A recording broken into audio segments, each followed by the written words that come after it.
Because if you are doing something, you always feel, I am doing it. Even if you say, no, I leave it at the feet of Lord, it's not so. Only after realization it happens. After realization, you don't say that I'm doing it. It just works out this way.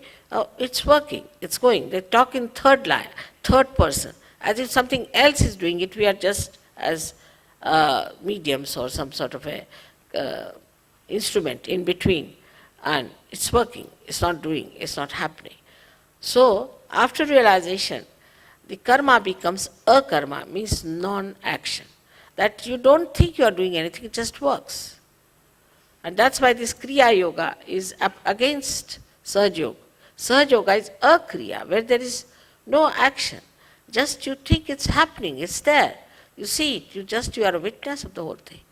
So here what happens that when the Kundalini rises, when she goes to the Agnya chakra, which represents, as you say, the third eye, whatever you may call it, it is between the optic chiasma, and it looks after the pituitary and the pineal body.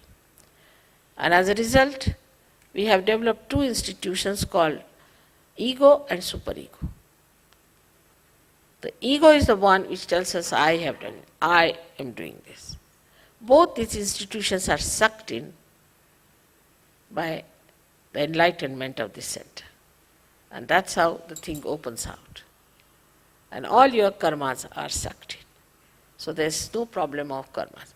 Only human beings think that they are doing karmas. Animals don't. They have no sense of sin or anything. They are completely under the bondage of God. So in Sanskrit they are called as pashu, means under the bondage. But we are the ones who have got freedom. That's why we think that we have done this and we have done that. We should not do this, we should not do that. But when the Kundalini rises and she awakens this center, then both these things are sucked in. And when they are sucked in, then you do not do any karmas anymore.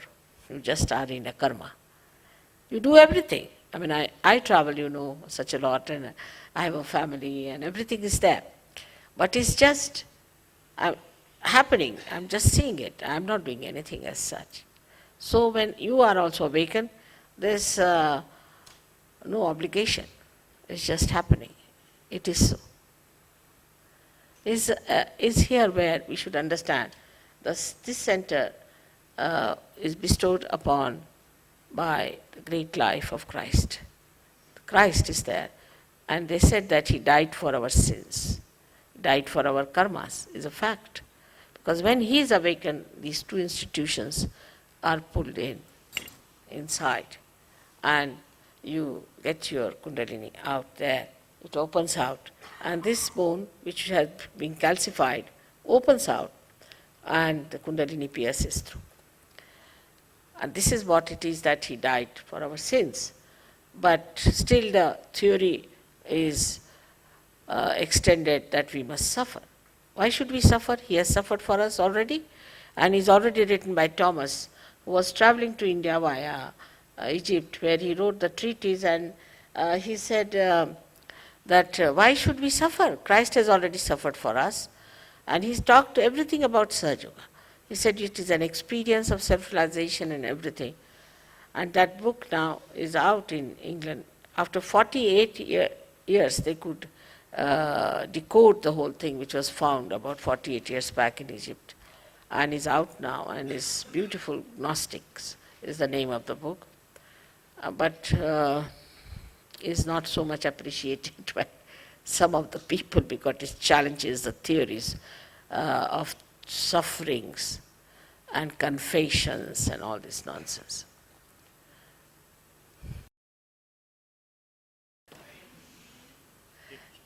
You cannot awaken yourself.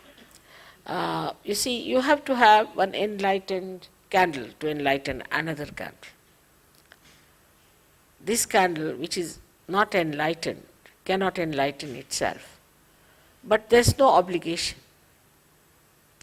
But you can correct. Once it is awakened, you can correct it, you can develop it.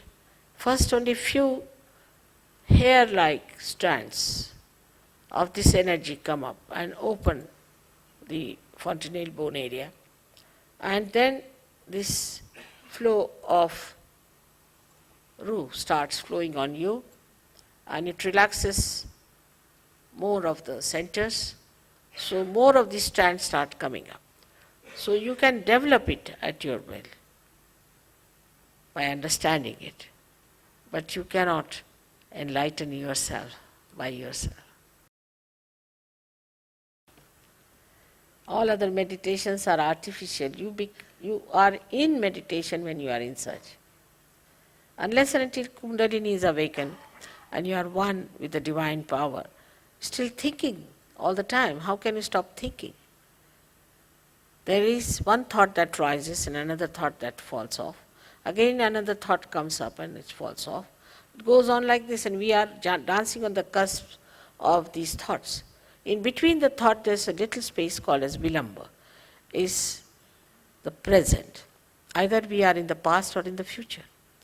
But that is only possible when the Kundalini comes up, then these thoughts become more lean and there's a bigger space left and you remain in thoughtless awareness. And that is how it works out. That's in the meditative mood you are all the time. You don't have to meditate because you are in thoughtless awareness. As soon as you see something extremely beautiful, extremely joy-giving, or a personality who is a realized soul, or anything that's so righteous and good, immediately become thoughtless. Immediately.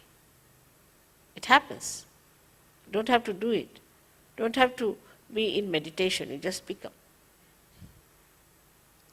I've seen these days there are many children who are born, who are realized souls. And just I've seen them sitting before me, just sitting, not moving, nothing, just in meditation.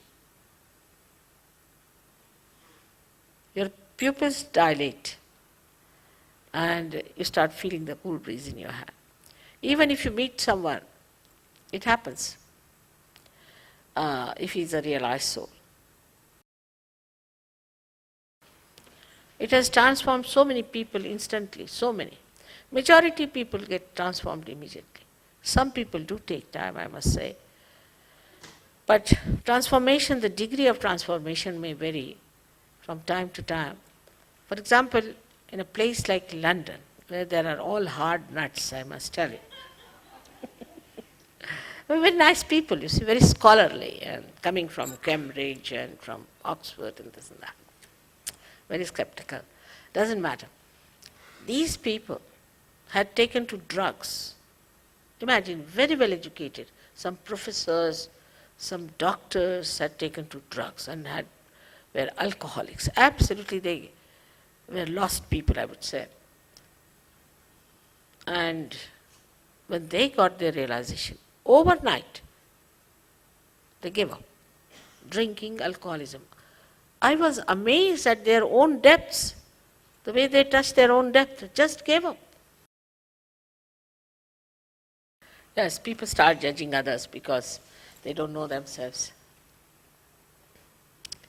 Once you know yourself, start judging yourself first of all. This is the last judgment, where you judge yourself. It's written in the Quran that your hands will speak and they will give witness against you.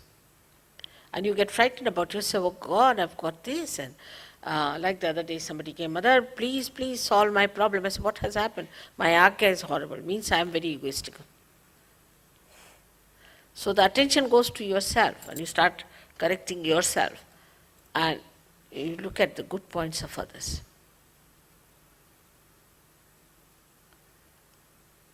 And if somebody says to you that such a chakra is catching, you thank that person, you are happy.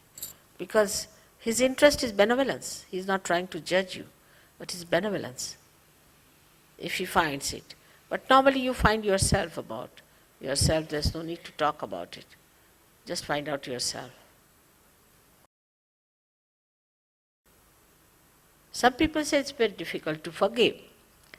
But if you forgive or don't forgive, it's a myth. What do you do? Nothing. But if you don't forgive, then you play into wrong hands. So at this moment, just say, just in general, not to remember all of them, who have troubled you or have made you miserable or made you unhappy. Just say, I forgive every one of them. That's all. These two conditions you have to follow, which is very simple. It's just to say in your heart that I am not guilty at all and that I forgive everyone.